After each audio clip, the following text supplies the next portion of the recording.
صلوات پڑھ دیں محمد و آل محمد۔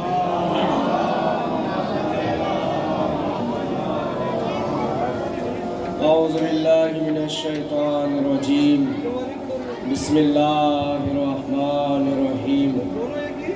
الحمدللہ الذی دل علی وجوب وجودہ افتقار الممکنات وعلی قدرتہ وعلمہ احکام المصنوعات المتعلی عن مشابہۃ الجسمانیات المنزہ بجلال قدسہ عن مناسبۃ الناقصات ونحمدہ حمدا یملأ اقطار الارض والسماوات ونشکرہ شکرا علی نعمہ المتظاہرات المتواترات ونستعینہ علی دفع البأساء وکشف الضراء فی جمیع الحالات والصلاة علی نبیہ محمد صاحب الآیات والبینات المکمل بطریقتہ وشریعتہ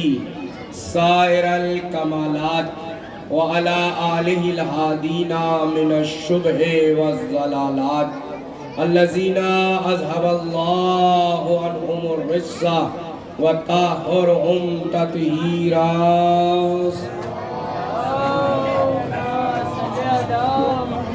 اما بعد فقد قال اللہ تبارک و تعالی فی القرآن المجید وهو اصدق الصادقین وقولہ الحق۔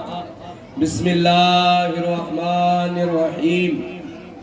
وما خلقت الجن والانس الا لیعبدون۔ صلوات پڑھ دیں محمد وعلی محمد۔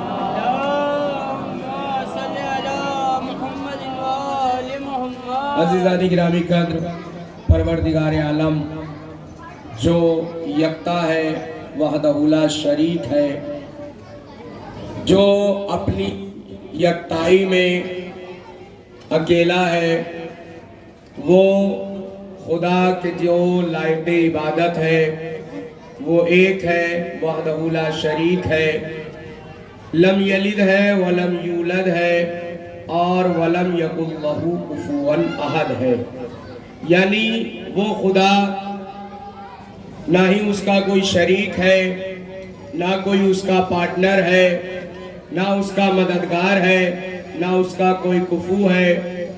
وہ ایک ایسی ذات ہے کہ جس نے زمین سے لے کر آسمان اور ان دونوں کے درمیان تمام تر چیزوں کو خلق کیا ہے۔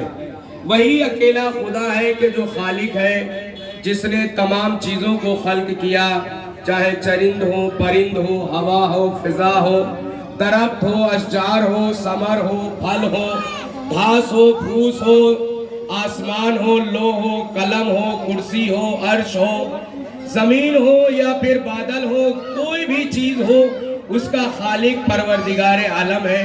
اس نے ساری کائنات کو خلق کیا اور خلق کرنے کے بعد وہ اس سے بے نیاز ہے۔ ایسا نہیں ہے کہ دنیا کو اس نے خلق کیا چونکہ اسے دنیا کو خلق کرنے کی ضرورت تھی، ایسا نہیں ہے کیونکہ وہ صمد ہے، بے نیاز ہے۔ اس نے کائنات کو خلق کیا، کائنات کو خلق کرنے کے بعد بھی وہ بے نیاز ہے۔ اس نے حیوانوں کو خلق کیا لیکن وہ حیوانوں کو خلق کرنے کے بعد بھی بے نیاز ہے، اسے حیوانوں کو خلق کرنے کی ضرورت نہیں تھی۔ اس نے انسانوں کو خلق کیا اور انسانوں کو خلق کرنے کے بعد اسے کائنات میں سب سے عظیم، سب سے اعلیٰ، سب سے افضل بلند مرتبہ دے کر کائنات میں بھیجا، یعنی اسے اشرف المخلوقات بنا کر بھیجا۔ گرچہ اس نے انسان کو اشرف المخلوقات بنایا، اس میں بھی وہ اس سے بے نیاز ہے۔ ایسا نہیں ہے کہ انسان کو اللہ نے اشرف المخلوقات بنایا تو کسی دواؤں میں بنایا، کسی پریشر میں بنایا، یا اس کی ضرورت تھی کہ وہ انہیں اشرف المخلوقات بنائے، نہیں۔ اللہ بے نیاز ہے، اسے انسانوں کی ضرورت نہیں کہ وہ اسے اشرف المخلوقات بنائے اور اشرف المخلوقات بنانے کے بعد وہ یہ چاہے کہ چونکہ تو میرا بندہ ہے تو میری ضرورت ہے، نہیں۔ اللہ انسانوں سے بھی بے نیاز ہے، اس کائنات سے بھی بے نیاز ہے. یعنی کوئی بھی ذرہ ایسا نہیں ہے، کوئی بھی مخلوق ایسی نہیں ہے، کوئی بھی خلق ایسی نہیں ہے کہ جس کی ذات باری تعالیٰ اللہ تبارک و تعالیٰ اس کی محتاج ہو. ایسا ہو نہیں سکتا، کیونکہ جو ذات کسی کی محتاج ہو جائے پھر وہ خدا اور خدائی کے لائق نہیں، پھر وہ عبادت کے لائق نہیں، پرستش کے لائق نہیں، پھر وہ سجدہ کرنے کے لائق نہیں ہے جو محتاج ہو. محتاج خدا نہیں ہوتا، قادر مطلق خدا ہوتا ہے، پیدا کرنے والا خدا ہوتا ہے، رزق دینے والا خدا ہوتا ہے، اولاد دینے والا خدا ہوتا ہے، نعمتیں دینے والا خدا ہوتا ہے، درخت اشجار اگانے والا خدا ہوتا ہے، ہوائیں چلانے والا خدا ہوتا ہے، سورج نکالنے والا خدا ہوتا ہے، سورج کو ڈبونے والا خدا ہوتا ہے، چاند کو نکالنے والا خدا ہوتا ہے، آسمان کو پیدا کرنے والا خدا ہے، اس میں طرح طرح کے ستارے لگانے والا خدا ہے. تو خدا تو وہ ہے کہ جسے کسی کائنات کو خلق کرنے کی ضرورت نہیں ہے، اور نہ ہی انسان کسی کا پروردگار عالم دنیا میں کسی انسان کا محتاج ہے. تو جب محتاج نہیں ہے تو پھر خلق کیوں کیا؟ سوال ہے کہ جب اللہ محتاج نہیں ہے تو پھر انسانوں کو خلق کیوں کیا؟ کہا کہ خلق اس لیے کیا تاکہ وہ اپنی قدرت کا مظاہرہ دکھائے، تاکہ وہ اپنی کبریائی دکھائے، تاکہ وہ اپنی خالقیت دکھائے، تاکہ وہ اپنی رزاقیت دکھائے. اللہ نے اس لیے خلق کیا تاکہ وہ دکھائے کہ وہ پاور میں کیا ہے، وہ قدرت میں کیا ہے، وہ وحدہ لا شریک ہے، وہ طاقت والا ہے. اب جب انسان کو خلق کیا تو انسان کو فقط ایسے ہی نہیں چھوڑ دیا کہ خلق کر دیا اب تم آزاد ہو، جو چاہے وہ کرو. ایسا ہرگز نہیں ہے، بلکہ اللہ نے جب انسان کو خلق کیا، پیدا کیا، تو اس کے ساتھ ایک منظم نظام رکھا ہے، ایک سسٹم رکھا ہے زندگی گزارنے کا، ایک نظام قرار دیا ہے، ایک قانون بنایا ہے کہ جس کے تحت اس انسان کو زندگی گزارنی ہوگی. وہ قانون اور وہ شرائط، وہ سسٹم جو پروردگار عالم نے وضع کیا، وہ نظام، وہ قوانین جو پروردگار عالم نے انسان کے لیے بنائے ہیں، تو اس کے اوپر اگر یہ انسان عمل کرے تو یہ انسان ہے. توجہ، اگر انسان اس کے اوپر عمل کرے کہ جو قوانین پروردگار عالم نے اس انسان کے لیے بنائے ہیں تو ہی یہ انسان ہے. لیکن اگر یہ انسان اس قوانین سے، اس مقصد سے ہٹ جائے تو پھر یہ انسان نہیں رہتا، پھر یہ حیوانوں کی فہرست میں چلا جاتا ہے، پھر یہ جانوروں کی فہرست میں چلا جاتا ہے. اور قرآن کی آیت تو یہ بھی کہتی ہے کہ اولئک کالانعام بل ھم اضل، وہ لوگ کہ جو عقل و شعور نہیں رکھتے، غور و فکر نہیں رکھتے، اوپر والے خدا کے بنائے ہوئے قوانین پر عمل نہیں کرتے، وہ لوگ جانوروں کی طرح ہے، وہ لوگ چوپائے کی طرح ہے. یعنی جو انسان اپنی عقل کا استعمال نہ کرے، جو انسان اپنی فکر کا استعمال نہ کرے، وہ انسان حیوان ہے. کیونکہ کائنات میں تنہا حیوان ہی ہے جس کے پاس عقل نہیں ہے. اب اگر انسان عقل رکھتے ہوئے بھی اس کا استعمال نہ کرے تو پھر اس کا شمار حیوانوں میں ہوگا. ایک صلوات پڑھ دے محمد آل محمد پر. اگر انسان اپنی عقل کا استعمال نہ کرے، اپنی فکر کا استعمال نہ کرے، شعور کا استعمال نہ کرے تو پھر یہ کون ہے؟ یہ ہے حیوان. آپ دیکھیں، مشاہدہ کریں، کوئی جانور کہیں بھی بیٹھ جاتا ہے. ایک جانور ہے، وہ کسی کا بھی کھیت چر لیتا ہے. توجہ ہے، جانور کسی کا بھی کھیت چر لیتا ہے. اسے نہیں پتا کہ اپنا ہے پرایا ہے، اسے نہیں پتا مالک کا ہے غیر کا ہے، اسے نہیں پتا کہ اپنے کا ہے یا دشمن کا ہے. اسے تو پیٹ بھرنے سے مطلب ہے. اب اگر انسان بھی اگر کھانے پہ آ جائے اور غور و فکر نہ کرے اور یہ نہ دیکھے کہ پڑوسی کا حق چھین رہا ہے یا بھائی کا حق چھین رہا ہے، اگر انسان کھانے پہ آ جائے اور یہ نہ دیکھے، آنکھیں بند کر لے، غور و فکر نہ کرے اور اس چیز کی طرف تفکر تعقل نہ کرے، سوچے سمجھے نہیں کہ کس کا حق چھین رہا ہے، کس کی طرف لوٹ مار کر رہا ہے، کس سے چھین رہا ہے، کس کا کھا رہا ہے، چوری کا کھا رہا ہے، گنڈا گردی کا کھا رہا ہے، بدماشی کا کھا رہا ہے، یا بھائی کا حق مار کے کھا رہا ہے، بہن کا حق مار کے کھا رہا ہے، پڑوسی کو ستا کے کھا رہا ہے، تو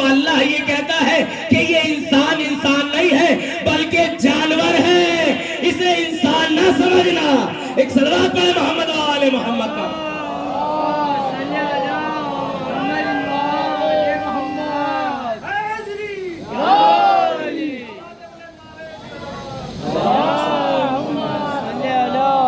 اسے انسان نہ سمجھنا، کیونکہ انسان کو ہم نے عقل دی ہے، انسان کو ہم نے فکر دی ہے، انسان کو ہم نے سوچنے سمجھنے کی لیاقت اور صلاحیت دی ہے۔ اب اگر انسان غور و فکر نہ کرے، انسان تعقل سے کام نہ لے، انسان سمجھداری سے کام نہ لے، تو پھر آپ کہیے نا کہ یہ انسان نہیں حیوان ہے، انسان نما حیوان ہے۔ یعنی انسان کے اندر آدھی خصلتیں اگر انسان عقل کا کام نہ کرے، عقل سے کام نہ لے، تو پھر یہ پورا حیوان بن جاتا ہے۔ لیکن اگر یہی انسان عقل کا استعمال کرے تو اللہ نے کہا کہ ہم اسے اتنا بلند کر دیں گے، اتنا بلند کر دیں گے کہ یہ رہے گا تو زمین پر لیکن ملائکہ سے افضل ہوگا، فرشتوں سے افضل ہوگا۔ کیوں؟ کیونکہ اس نے اپنی عقل کا استعمال کیا ہے، شعور کا استعمال کیا ہے، تفکر سے کام لیا ہے۔ اور ہم نے انسان کو عقل دی ہی اس لیے ہے، اور عقل دینے کے بعد ہم نے اسے آزاد کر دیا۔ آزاد اس اعتبار سے نہیں کیا کہ تم کسی پر ظلم کرو، کچھ بھی آزادی کے نام پہ مانگنے لگو، نہیں۔ آزاد اس معنی میں نہیں ہے، آزاد اس معنی میں ہے کہ تم اپنی مرضی سے کھاؤ، اپنی مرضی سے پیو، اپنی مرضی سے سو، اپنی مرضی سے اٹھو، اپنی مرضی سے کام کرو، لیکن ہاں سب کچھ تم اپنی مرضی سے کرنا، لیکن اس میں یہ بات ضرور رکھنا کہ اللہ نے عقل دی ہے، عقل کا تقاضا یہ ہے کہ کسی پر ظلم نہ ہو۔ تو ظلم یہ ہے کہ ناحق نہ کھایا جائے، ظلم یہ ہے کہ کسی کو پریشان نہ کیا جائے، ظلم یہ ہے کہ رشوت نہ لی جائے، ظلم یہ ہے کسی کو پریشان نہ کیا جائے، ظلم یہ ہے کہ اللہ کی عبادت نہ کی جائے، کیونکہ اللہ نے جو عقل دی ہے یہی عقل ہے جو خدا کے سامنے عبادت کرنے کا حکم دیتی ہے کہ اس کا شکر ادا کرو جس نے تمہیں پیدا کیا ہے۔ ایک صلوات پڑھ دے محمد و آل محمد کا۔ اللہ نے قرآن میں فرمایا وَمَا خَلَقْتُ الْجِنَّ وَالْإِنسَ إِلَّا لِيَعْبُدُونَ، ہم نے انسان اور جناتوں کو خلق ہی نہیں کیا ہے إِلَّا لِيَعْبُدُونَ، مگر اس لیے خلق کیا، اس لیے إِلَّا لِيَعْبُدُونَ، تاکہ یہ میری عبادت کرے۔ اللہ نے پہلے عقل دی ہے، شعور دیا ہے، سوچنے سمجھنے کی صلاحیت دی ہے۔ یہ کس لیے دی؟ پروردگار تو نے انسان کو خلق ہی اس لیے کیا تاکہ وہ عبادت کرے۔ تو پھر تقاضا تو یہ تھا کہ جو بھی دنیا میں انسان آتا وہ تیری معرفت رکھتا، تیری عبادت کرتا، آتے ہی انسان سجدہ کرتا، چاہے وہ کسی بھی قوم و ملت کا ہوتا، چونکہ تو نے خلق ہی اس لیے کیا تاکہ وہ تیری عبادت کرے۔ لیکن ہم دیکھتے یہ ہیں کہ انسان دنیا میں آیا، جس مذہب میں آیا اس مذہب کا ہو کے رہ گیا، جس سماج میں آیا اس سماج کے اعتبار سے زندگی گزار رہا ہے، جہاں رہ رہا ہے اسی کلچر فرہنگ کے اعتبار سے زندگی گزار رہا ہے، یہ عبادت تو نہیں کر رہا ہے۔ تو عجب نہیں پروردگار آواز دے کہ دیکھو ہم نے عبادت کے لیے خلق کیا ہے، لیکن اس سے پہلے عقل دی ہے، عقل اسے ہماری عبادت تک لے کر آئے گی، عقل ہماری عبادت تک لے کر آئے گی، ہماری بارگاہ تک لے کر آئے گی۔ کوئی بھی قوم و مذہب ہو، اگر وہاں عقل کا استعمال نہیں ہے تو پھر وہ مذہب بیکار، وہ دین بیکار۔ تنہا واحد اسلام ہے جو انسان کو عقل اور فکر کی دعوت دیتا ہے اور کہتا ہے کہ آؤ ذرا قرآن پڑھو، آؤ ذرا اسلام سمجھو، آؤ ذرا دین سمجھو، آؤ ذرا محمد کو سمجھو، آؤ ذرا آل محمد کو سمجھو۔ تنہا اسلام ہے کائنات میں جو دعوت فکر دیتا ہے، اس لیے دعوت فکر دیتا ہے اور ڈنکے کی چوٹ پر دعوت فکر دیتا ہے۔ کس بنا پر؟ اس بنا پر کیونکہ اسلام ایک ایسا مذہب ہے جو فطری دین ہے، عقلی دین ہے، جسے عقل قبول کرے وہ اسلام ہے۔ ایک صلوات پڑھے محمد و آل محمد کا۔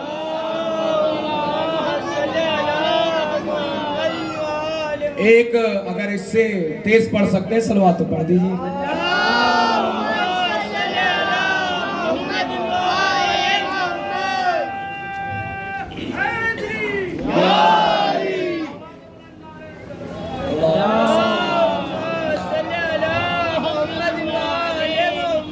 اسلام ایک ایسا دین ہے حدیث نبوی صلی اللہ علیہ وآلہ وسلم ہے، آواز بلند صلوات پڑھیں، نبی کا نام ہے، آپ کا ارشاد گرامی ہے کہ کل مولد یولد علی فطرت الاسلام، کہ ہر پیدا ہونے والا بچہ فطرت اسلام پر پیدا ہوتا ہے. توجہ، فطرت اسلام پر پیدا ہوتا ہے ہر بچہ. کیا مطلب فطرت اسلام پر پیدا ہوتا ہے؟ اسلام کی فطرت کیا ہے؟ اسلام کی فطرت ہے عقل، اسلام کی فطرت ہے شعور، اسلام کی فطرت ہے غور و فکر، تعقل، سوچ سمجھ. یعنی جہاں بھی تعقل کا کام ہے، جہاں بھی سوچنے سمجھنے کا استعمال ہوتا ہے، وہاں اسلام ہے، وہاں اسلام ہے. اب یہ الگ بات ہے کہ انسان اپنی عقل کو طاق میں رکھ دے تو سوچنے کی صلاحیت تو ختم ہو جائے گی، اور جب سوچنے کی صلاحیت ختم ہو گئی تو پھر کوئی کچھ بنا لیکن مسلمان نہ بن سکا. ایک صلوات پڑھیں محمد و آل محمد پر.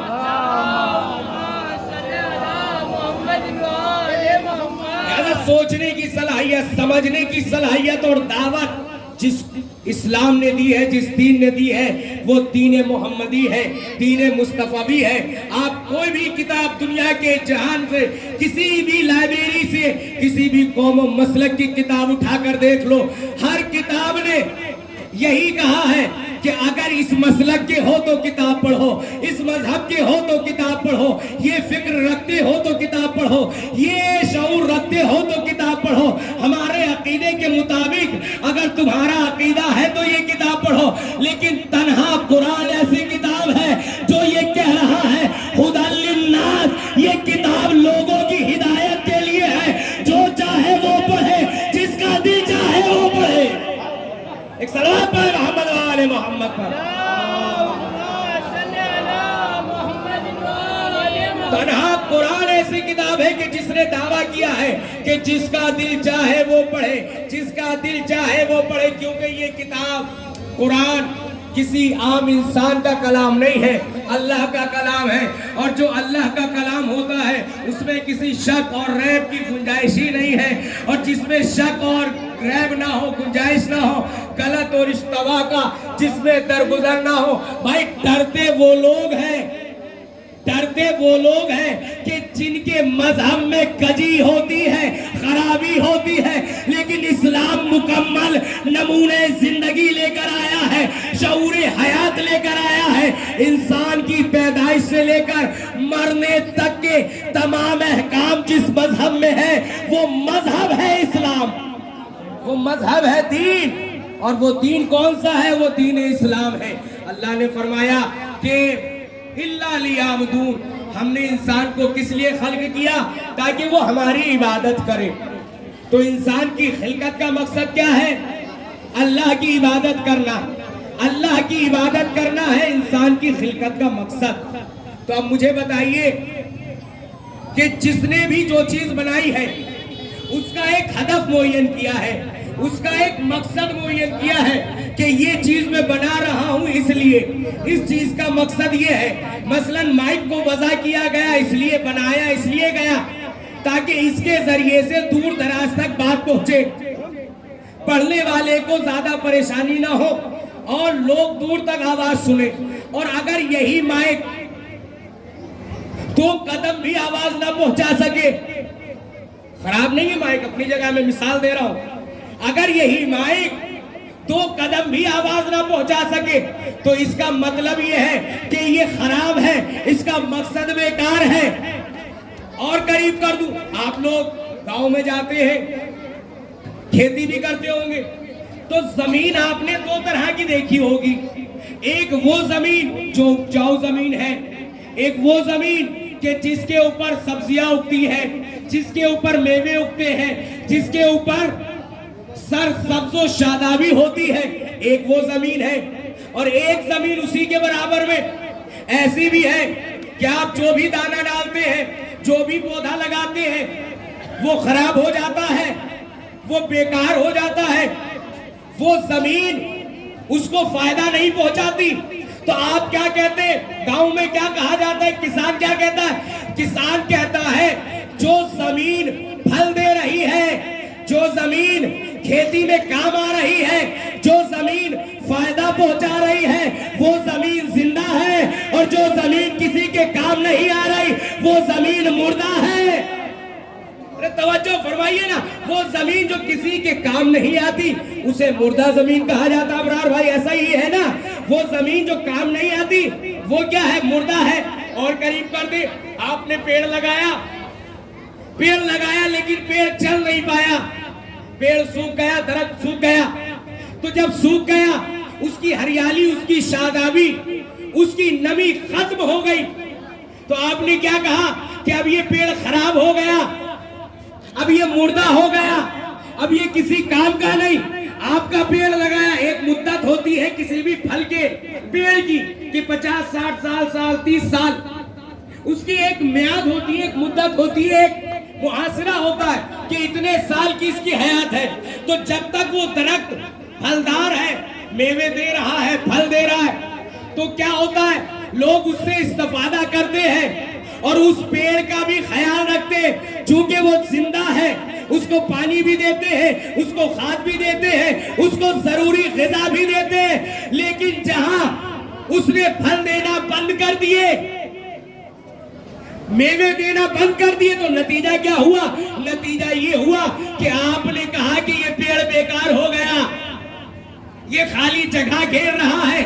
ایک پھول ہے، جب تک وہ خوشبو دے رہا ہے زندہ ہے، لیکن پھول نے خوشبو دینا بند کر دیا، مرجھا گیا، بس مردہ ہو گیا، بیکار ہو گیا۔ تو آپ نے کہا یہ مردہ ہو گیا، یہ بیکار ہو گیا، اسے کوڑے میں پھینک دو، اسے کوڑے میں پھینک دو، یہ کسی کام کا نہیں۔ تو اللہ کہہ رہا، توجہ، اللہ کہہ رہا کہ ہم نے انسان کو خلق کیا اپنی عبادت کے لیے، اپنی عبادت کے لیے۔ اب انسان سب کچھ کرے، اگر اللہ کی عبادت نہ کرے تو وہ زندہ نہیں بلکہ مردہ ہے۔ ایک صلوات پڑھ دے محمد و آل محمد پر۔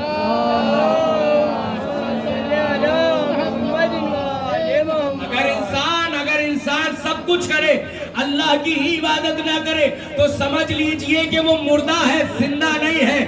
اس کی وجہ یہ ہے کہ اللہ نے انسان کی خلقت کا مقصد ہی یہ رکھا کہ وہ اللہ کی عبادت کرے، اللہ کی عبادت کرے۔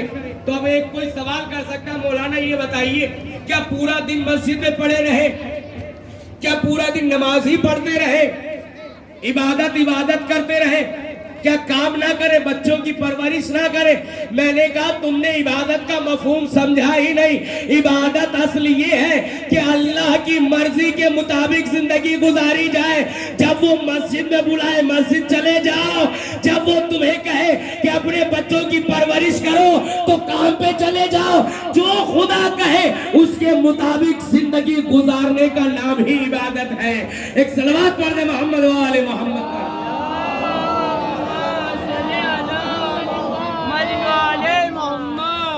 آپ لوگ صلوات پڑھنے میں بخل کر رہے ہیں، کیسے بات؟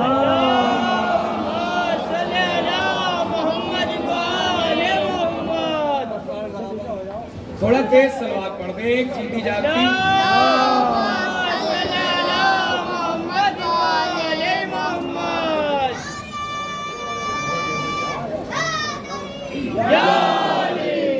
میں نے کولر بند کروا دیا، اب ہم دونوں برابر ہو گئے، مجمع بھی اور متکلم بھی، لہٰذا اب کوئی یہ شکایت نہ کرے مولانا کولر میں بیٹھے ہوئے اس لیے کہہ رہے ہیں۔ تو ایک جیتی جاگتی صلوات پڑھ دیجئے آپ لوگ۔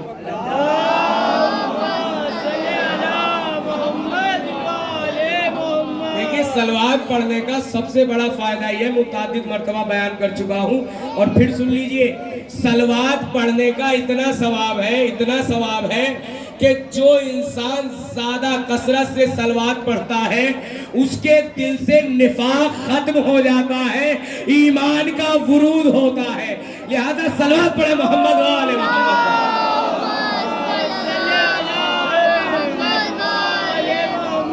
تو پروردگار عالم نے انسان کو خلق کیا کس لیے؟ اپنی عبادت کے لیے۔ اب اگر یہی انسان عبادت نہ کرے تو انسان کی غرض تخلیق بیکار ہے، انسان کا خلق ہونا بیکار ہے۔ انسان نے اپنے آپ کو جانوروں میں شمار کر لیا، کیوں؟ کیونکہ اللہ نے جس مقصد کے تحت اسے بھیجا تھا وہ مقصد اس نے فوت کر دیا. تو عبادت کیا ہے؟ اب سوال یہ ہوا کہ عبادت کیا ہے؟ میں نے جواب دیا کہ عبادت یعنی اللہ تبارک و تعالیٰ کی مرضی کے مطابق زندگی گزارنے کا نام عبادت ہے. اس کی مرضی کے مطابق زندگی گزارنے کا نام عبادت ہے.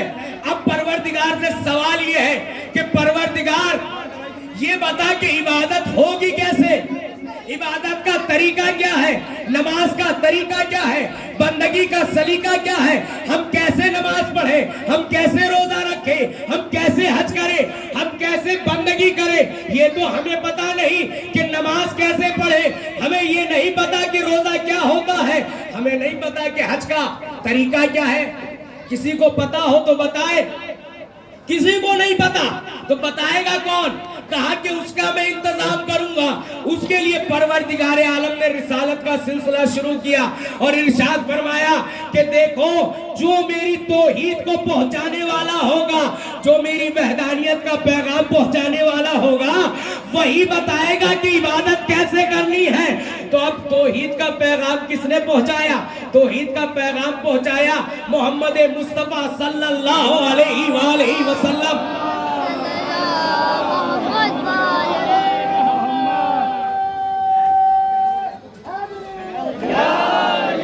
بس 15 منٹ اور ہے، میری بات کو آپ لوگ سمجھیے گا کہ دین، اسلام، شریعت کون سمجھائے گا کہ عبادت کیسے کرنی ہے؟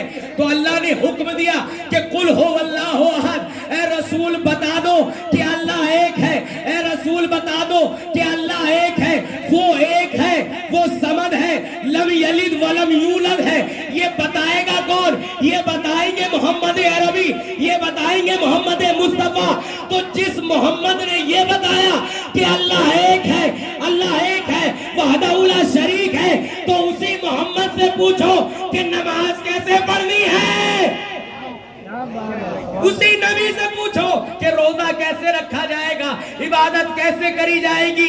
اگر نبی سے ہٹ کے عبادت کی جائے گی تو عبادت میں اختلاف ہو سکتا ہے، شریعت میں اختلاف ہو سکتا ہے، دین میں اختلاف ہو سکتا ہے. لیکن اگر رسول سے پوچھا جائے گا، رسول سے دین لیا جائے گا، تو نتیجہ یہ ہوگا کہ کبھی اختلاف پیدا نہیں ہو سکتا. اسی لیے نبی نے فرمایا تھا کہ عبادت ایسے کرو جیسے میں کرتا ہوں، عبادت ویسے کرو جیسے میں کرتا ہوں. تو اب یہ کیسے پتا چلے کہ نبی نے کیسے عبادت کی، نبی نے کیسے عبادت کی؟ تو وہ بتائے گا کہ جو نبی سے سب سے زیادہ قریب ہو.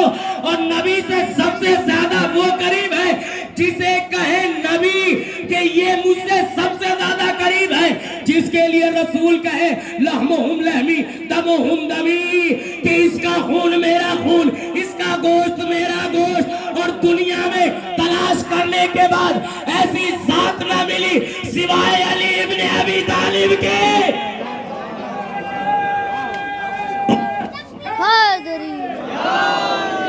سوائے علی کے دنیا میں کوئی ایسی ذات نہ ملی جو نبی سے سب سے زیادہ قریب ہو.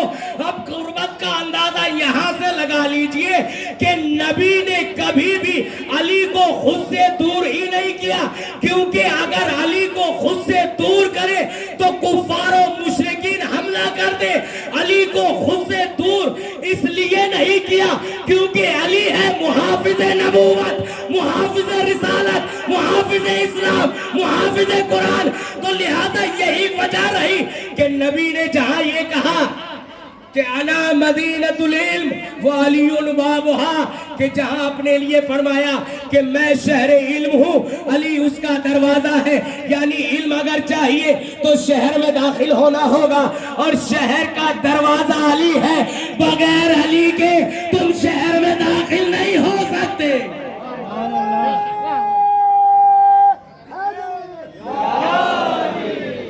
علی کی محبت دل میں رکھنا ضروری ہے. کیوں رکھنا ضروری ہے؟ کیونکہ نبی نے علی سے محبت کی ہے. کیونکہ نبی نے فرمایا یا علی انتا منی بمنزلت ہارون من موسیٰ الا انہو الا لا نبی عبادی، اے علی تمہاری مثال میرے نزدیک ویسے ہی ہے جو موسیٰ کے نزدیک ہارون کی ہے، بس فرق یہ ہے کہ میرے بعد کوئی نبی نہیں ہے۔ یہ وہی علی ہے جس کے لیے رسول نے فرمایا لَأُوتِيَنَّ رَائِدًا رَجُلًا غَدًا كَرَّارًا، کہ کل میں علم اسے دوں گا جو مرد ہوگا، کرار ہوگا، جرار ہوگا، غیر فرار ہوگا۔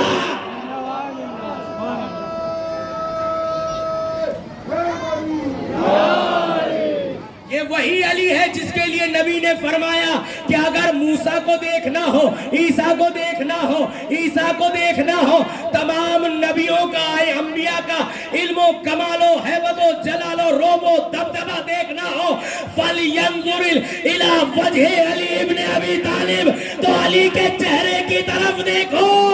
جب نبی نے کہا ہو النظر الى وجہ علی ابن ابی طالب عبادہ، جب نبی نے کہا ہو ذکر علی عبادہ، جب نبی نے کہا ہو کہ حب علی عبادہ، جب ساری چیزیں نبی کہتے جا رہے ہو ایک ذات کے بارے میں کہ علی سے محبت کرنا عبادت، علی کا ذکر کرنا عبادت، علی کی محبت رکھنا عبادت، علی کے چہرے کی طرف دیکھنا عبادت، علی سے محبت کرنا عبادت، تو جب نبی یہ حکم دے کہ علی سے محبت کرنا عبادت، تو پھر یہ کیسے رہ سکتا ہے، یہ کیسے ہو سکتا ہے کہ صحابہ پیچھے رہ جائیں؟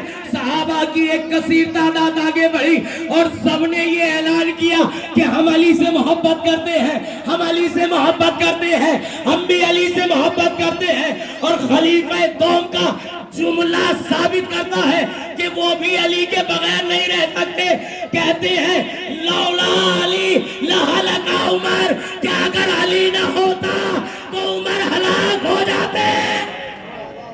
یہ علی سے محبت کا تقاضا ہے، یہ علی سے محبت کا تقاضا ہے کہ علی نے بڑے بڑے مسائل حل کیے دربار کے، علی نے دربار میں بہت سارے مسائل حل کیے، اور جب بھی دربار میں ضرورت ہوتی تو مولا کائنات پہنچتے، تو لہذا نبی نے کہا کہ علی سے محبت کرو، علی سے رغبت رکھو، علی کے بغیر چارہ نہیں ہے۔ کیوں؟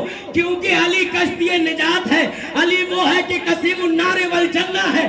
تو وہ اسلام جو نبی خدا لے کر آئے، اس کا جانشین اور وسیع اور خلیفہ جسے بنایا وہ علی ابن ابی طالب کی ذات ہے، اور اس کے اوپر دلیل خود 1.25 لاکھ کے حاجی ہے کہ جب آخری حج کا موقع تھا، نبی درمیانے حج میں تھے، حج تمام ہو چکا، آخری راستے میں ہے، درمیانے سفر میں ہے، اللہ کی طرف سے حکم آیا یا ایھا الرسول بلغ ما انزل الیک من ربک ان لم تفعل فما بلغت رسالتہ، اے محمد اس پیغام کو پہنچا دو جو تمہارے رب کی طرف سے نازل ہوا، اگر یہ نہ پہنچایا تو کار رسالت انجام نہ دیا۔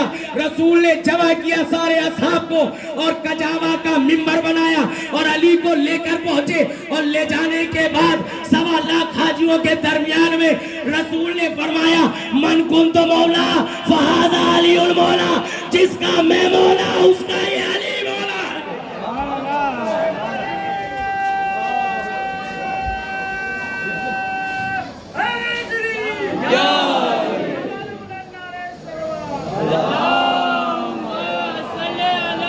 اور یہ بات ادھوری رہ جاتی، ناقص رہ جاتی، جیسے ہی رسول نے علی کو اپنا جانشین خلیفہ بنایا، فوراً ہی حضرت عمر آئے اور آنے کے بعد کہا اسبحتا یا امیر المومنین، آپ کو مبارک ہو، مبارک ہو، آپ لوگوں کے مومنین کا، آپ لوگوں کے امیر اور مومنوں کے امیر کہلائے۔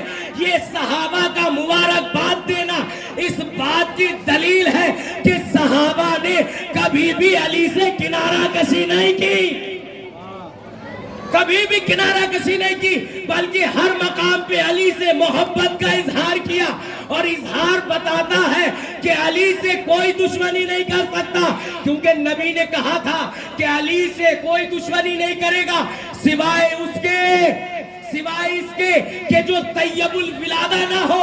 اور صحابہ نے محبت کا تقاضا پورا کیا، اور ہر وقت جب بھی مشکل کا وقت آیا علی کو پکار کے بتایا کہ ہم اسے پکارتے ہیں جسے نبی نے پکارا ہے. ایک صلوات پڑھ دیں محمد و آل محمد پر.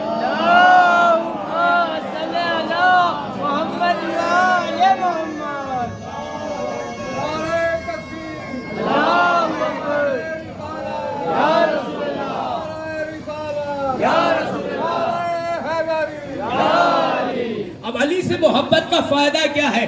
آل محمد سے محبت کا فائدہ کیا ہے؟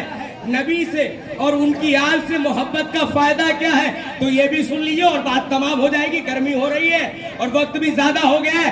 آخری روایت ہے نبی کریم سے فرماتے کہ الا ومن مات علی حب آل محمد ماتا شہیدا. جو محمد اور آل محمد کی محبت میں مرا وہ شہید مرا. من مات علی حب آل محمد ماتا تائبہ. جو محمد اور آل محمد کی محبت میں مرا وہ پاک مرا. الا من مات علی حب آل محمد ماتا مغفورا. جو محبت علی اور اولاد علی میں مرا وہ مغفور مرا. پھر فرمایا نبی نے من مات علی حب آل محمد ماتا مستکمل الایمان. جو انسان محبت نبی اور آل نبی میں مرا، شرط ہے نبی کی اور آل نبی کی محبت ساتھ ہو. نبی نے فرمایا جو محمد اور آل محمد کی محبت میں مرا کانا مستکمل الایمان، وہ مکمل ایمان لے کر مرا. اور پھر ایک جملہ سنے، سبھی کے لیے ہے یہ جملہ. وہ جملہ ہے کہ مماتا، بہت توجہ، میں بس اس پر رکوں گا نہیں، آپ کی سماعتیں بتائیں گی کہ آپ کتنا بیدار ہے. فرمایا الا ومن مات علی حب آل محمد جعل اللہ تبارک و تعالی قبرہ مزارا للملائکۃ الرحمہ. کہ جو انسان محبت محمد اور آل محمد میں مرا تو اللہ اس کی قبر کو فرشتوں کے لیے مزار بنا دیتا ہے. آپ نے توجہ نہیں فرمائی. بھائی آپ ہندوستان میں رہتے ہیں، آپ ہندوستان میں رہ رہے ہیں تو ذرا بتاؤ نظام الدین کون ہے، خواجہ غریب النواز کون ہے؟ بتاؤ نا. یہ وہ لوگ تھے جو آل محمد سے محبت کرنے والے تھے اور اللہ نے انہیں اس کی جزا دی کہ یہ ہندوستان میں ہے لیکن آج ہر انسان ان کی زیارت کے لیے جا رہا ہے. فرشتے ان کی زیارت کے لیے جا رہے ہیں. سنی ہے تو زیارت کے لیے جا رہا ہے، شیعہ ہے تو زیارت کے لیے جا رہا ہے. ہر انسان ان کی زیارت کے لیے جا رہا ہے. کیوں جا رہا ہے؟ کیونکہ نبی نے فرمایا تھا کہ جو محبت محمد اور آل محمد میں مرے گا ہم اس کی قبر کو زیارت گاہ بنا دیں گے.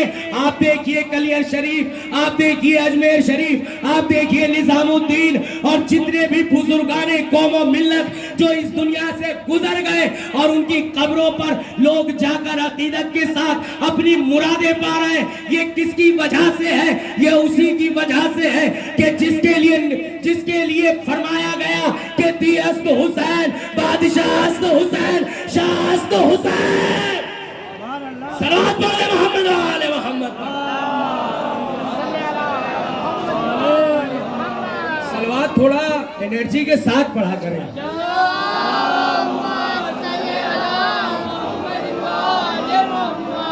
لہذا یہ محبت نبی نے فرمایا، نبی فرما رہے کہ جو میری محبت میں اور میری آل کی محبت میں دنیا سے چلا جائے، ان کی محبت دل میں رکھتا ہو.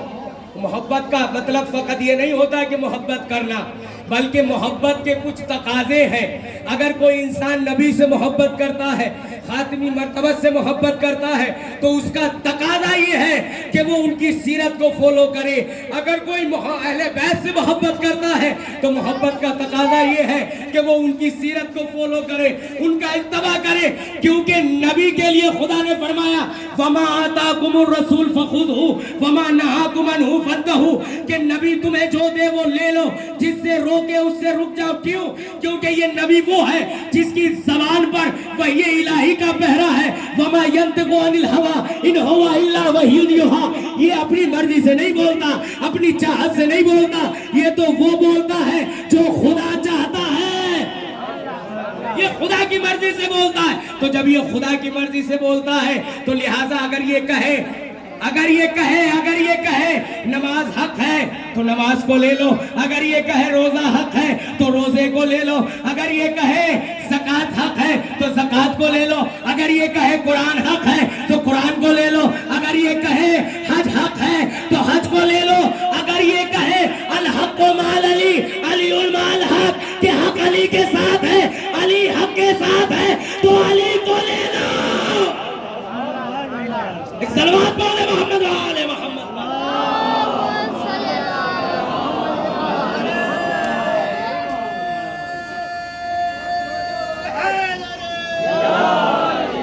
کیونکہ رسول نے ایک ایک جملہ انسانوں کی ہدایت کے لیے فرمایا اور یہ بتایا کہ یہ میرے اہل بیت سفینہ نجات ہے، ان کے بغیر نجات ممکن نہیں ہے۔ یہی وجہ ہے کہ ہم دیکھ رہے ہیں کہ اس مجمع میں سبھی قوموں ملت کے افراد کھڑے ہوئے ہیں، تقریر سن رہے ہیں، مجلس میں شریک ہیں۔ یہ کیوں شریک ہے؟ یہ محمد اور آل محمد سے محبت ہی تو کھینچ کر لائی ہے، یہ نبی کی اور آل نبی کی محبت کھینچ کے لائی ہے۔ یہ علی سے محبت کرنے والے ہیں، یہ فاطمہ سے محبت کرنے والے ہیں، یہ حسن و حسین سے محبت کرنے والے ہیں، ورنہ کوئی بھی اپنا ٹائم ایسے ہی برباد نہیں کرتا۔ انہیں پتا ہے کہ اس جگہ آنے کے بعد جو اجر و ثواب ملے گا وہ نبی کے ہاتھوں ملے گا، اس کا اجر و ثواب نبی دیں گے۔ لہذا نبی نے فرمایا کہ ان الحسین مصباح الہدی وسفینۃ النجاہ، کہ بے شک میرا حسین ہدایت کا چراغ ہے اور نجات کی کشتی ہے۔ رسول نے پھر فرمایا ھذا حسین فاعرفوہ، یہ میرا حسین ہے، اسے پہچانو۔ نبی نے پھر فرمایا حسین منی وانا من حسین۔ ہم نے دیکھا کہ نبی خطبہ دے رہے ہیں مسجد میں، ایک کم سن بچہ مسجد میں داخل ہوا، ابا کے دامن میں پیر الجھا اور بچہ ابھی گرنے ہی والا تھا کہ نبی نے اپنا خطبہ چھوڑا اور حسین کو گود میں اٹھا لیا۔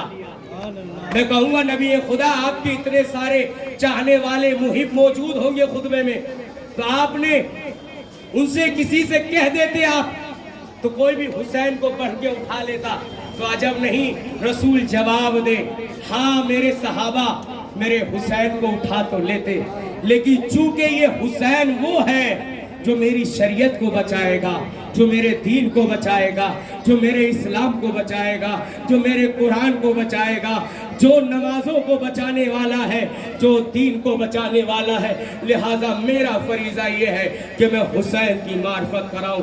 حسین کو آگوش میں لیا اور منبر پر لے کر پہنچے اور ایک جملہ کہا ھذا حسین فاعرفوہ، اے اصحاب اکرام، اے میرے چاہنے والوں ذرا پہچانو یہ میرا حسین ہے، اسے پہچان لو یہ میرا حسین ہے۔ میں کہوں گا اے نبی خدا آپ تو جانتے ہیں یہ صحابی، یہ مجمع والے آپ کے سامعین ہیں، یہ آپ کو روز دیکھتے ہیں، حسین کو روز دیکھتے ہیں، یہ پہچنوانے کی ضرورت کیا ہے؟ کہا اس لیے پہچنوا رہا ہوں گا، اس لیے پہچنوا رہا ہوں کیونکہ ایک وقت ایسا آئے گا کہ میرا حسین شہید کر دیا جائے گا، اس کا کوئی مددگار نہ ہوگا۔ ہو سکتا ہے کہ اس وقت کوئی میرا چاہنے والا موجود ہو تو وہ میرے حسین کی نصرت کے لیے کھڑا ہو جائے۔ ہاں ہم نے دیکھا جب حسین مدینے سے روانہ ہوئے تو کچھ چاہنے والے صحابی ضرور تھے جنہوں نے حسین کی حمایت میں قدم اٹھایا، انہوں نے کہا ہے حسین آپ اپنی جان کی حفاظت کیجئے، یزید آپ کو قتل کرنا چاہتا ہے، اس کے سپاہی آپ کو خانہ کعبہ میں بھی نہیں چھوڑیں گے۔ حسین نے حج کو عمرے سے بدلا اور اس کے بعد آپ کوفے کی طرف روانہ ہے۔ آپ جانتے ہیں کہ امام حسین نے تمام سفر طے کیے، کس عالم میں طے کیے؟ اپنے ساتھ بچے بھی رکھے ہوئے ہیں، بہنیں ہیں، مائیں ہیں، چھوٹے چھوٹے بچے ہیں۔ کیا ایسا انسان کہ جو اپنے گھر والوں کے ساتھ ہو، اپنے قبیلے کے ساتھ ہو، اپنی خواتین کے ساتھ ہو، کیا وہ جنگ کرنے کے لیے نکلا ہوگا؟ کیا وہ کسی سے قتال کرنے کے لیے نکلا ہوگا؟ نہیں، بلکہ امام حسین فرماتے ہیں انما خرجت لطلب الاصلاح فی امت جدی، کہ میں اس لیے قیام کر رہا ہوں تاکہ میں اپنے نانا کے دین کو بچا سکوں۔ واسیرہ سیرت جدی وابی، میری سیرت وہی ہے جو میرے نانا کی ہے اور میرے بابا علی کی سیرت ہے۔ کیا سیرت ہے نبی کی؟ نبی کی سیرت یہ ہے کہ پتھر کھاتے رہنا لیکن کسی پہ زیادتی نہ کرنا۔ کیا سیرت ہے نبی کی؟ کہ راستے میں کانٹے بچھائے گئے لیکن نبی حق سے پیچھے نہیں ہٹے۔ نبی کے اوپر اونچڑیاں جانوروں کی پھینکی گئی لیکن رسول نے پیچھے قدم نہیں ہٹایا، دین کو پہنچایا۔ اب یہ حسین ہے، اسی رسول کا نواسا ہے نا۔ رسول سے وعدہ کیا ہے کہ اگر کوئی ایسا وقت دین پہ آتا ہے تو نانا تیرا حسین آگے بڑھے گا۔ عالم یہ ہے کہ حسین نے اپنے پورے گھر کو قربان کر دیا۔ حال یہ ہے کہ شام غریبہ آ گئی، گھر لٹنے لگے، امام حسین کو شہید کر دیا گیا۔ جانتے ہیں کیسے شہید کیا گیا؟ ارے پسے پشت سے گردن کاٹی گئی اور گردن کو کاٹنے کے بعد، سر کو کاٹنے کے بعد سر کو نیزے پہ بلند کر دیا گیا۔ ایک 6 مہینے کا بچہ بھی تھا۔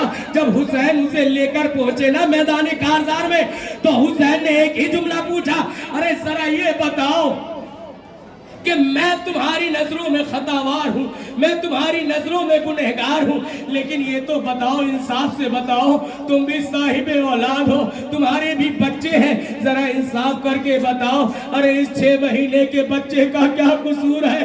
ارے اس نے تو کچھ بھی تمہارا نہیں بگاڑا، اس نے تو کچھ بھی تمہارا نہیں بگاڑا۔ حسین کا یہ کہنا تھا، سپاہی شام میں جتنے بھی شام سے بلائے ہوئے سپاہی تھے جو یزید کے لشکری تھے، ان سب میں کوہرام مچنے لگا۔ کچھ لوگ نہر فرات کی طرف دوڑے تاکہ بچے کو پانی پلائے۔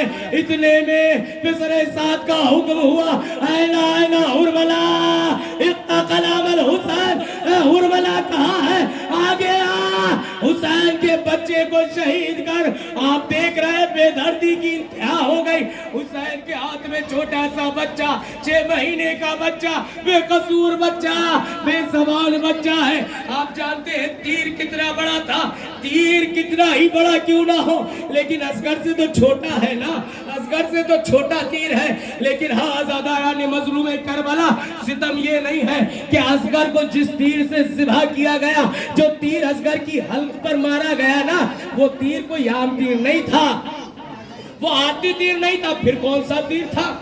تاریخ لکھتی ہے کہ وہ تیر ایسا تیر تھا کہ جو اونٹ کو نہر کرنے کے لیے استعمال کیا جاتا ہے، اور جو تیر اونٹ کو نہر کرنے کے لیے استعمال ہوتا ہے اس میں 3 بھالے ہوتے ہیں۔ ایک شروع میں بھالا ہوتا ہے، پھر بیچ میں نشان ہوتا ہے، پھر تھوڑی دور پر ہوتا ہے، تاکہ جب تیر کہیں جا کر جسم میں پیوست ہو تو نکلنے میں تکلیف ہو، نکل نہ سکے اور روح جسم سے نکل جائے، انسان تڑپ کر مر جائے۔ اس تیر کے بارے میں ملتا ہے کہ جب حرملہ تیر چلاتا تھا نا، جب حرملہ تیر چلاتا تھا تو یہ تیر اتنی تیز مارتا تھا کہ لوہے کی دیوار کو پار کر دیتا تھا۔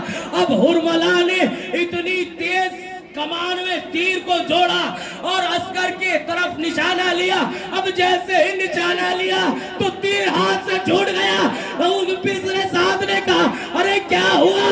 کہا کہ کیسے بتاؤ، رسول خدا گئے ہیں، ارے رسول آئے ہیں، کہتے ہیں ارے اس بچے نے کیا بگاڑا ہے؟ ارے پسر سعد نے کہا مجھے نہیں پتا، اصغر کو شہید کرو۔